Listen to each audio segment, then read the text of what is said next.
નમસ્કાર મિત્રો, હું છું વિશાલ પાનસુરિયા. ગુજરાત હવામાન સમાચાર ચેનલમાં તમારું હાર્દિક સ્વાગત છે. મિત્રો, આજે આપણે વાત કરવાની છે કે જો માવઠું થાય તો આવતું ચોમાસું નબળું બને કે મોડું આવે, તે બાબતે કેટલી હકીકત છે તેના વિશે આજે આપણે ચર્ચા કરવાની છે.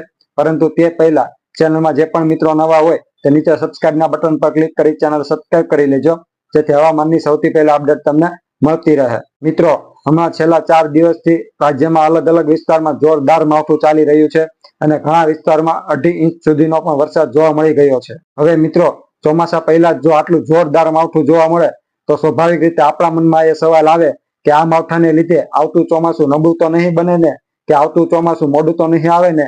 આવા સવાલ આપણા મનમાં ઉદ્ભવે તે સ્વાભાવિક છે. તો મિત્રો, તમને એક વાત જણાવી દઉં કે વૈજ્ઞાનિક રીતે એવી કોઈ થિયરી કે સાબિતી જોવા મળતી નથી કે ઉનાળા દરમિયાન જો માવઠું થાય તો આવતું ચોમાસું નબળું બને અથવા તો મોડું આવે.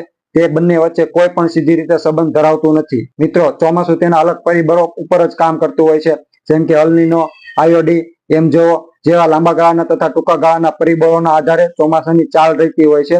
એટલે કે આપણે એક રીતે કહી શકાય કે માવઠાને અને ચોમાસાને કોઈ પણ રીતે સીધો સંબંધ ધરાવતું નથી. અને પ્રાચીન વર્ષા વૈજ્ઞાનિક આધારિત પણ આપણે જોવા જઈએ તો હાલમાં જે માવઠું જોવા મળ્યું છે તે માવઠું કૃતિકા નક્ષત્ર દરમિયાન જોવા મળ્યું છે.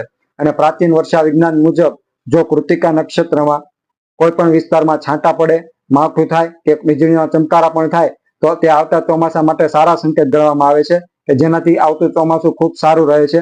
તેવી પ્રાચીન વર્ષા વૈજ્ઞાનિક મુજબ માન્યતાઓ રહેલી છે. એટલે દેશી પદ્ધતિ પ્રમાણે પણ આપણે જો જોવા જઈએ તો આ માવઠું આપણા માટે સારા ચોમાસા માટેના આશીર્વાદ સમાન ગણવામાં આવશે. એટલે કોઈએ પણ એવી માન્યતા ન બાંધવી કે આ માવઠું થયું છે એટલે આવતું ચોમાસું નબળું બને કે મોડું આવે, એવી કોઈ પણ શક્યતાઓ નથી. તો મિત્રો, આવી જ રીતે અગત્યના વિડીયો જોવા માટે ચેનલમાં જે પણ મિત્રો નવા આવ્યા હોય તે નીચે સબસ્ક્રાઇબના બટન પર ક્લિક કરવાનું ભૂલશો નહીં, જેથી તમને આવી જ રીતે અગત્યની અપડેટો મળતી રહે. તથા વિડીયો લાઇક અને શેર કરી દેજો. આભાર.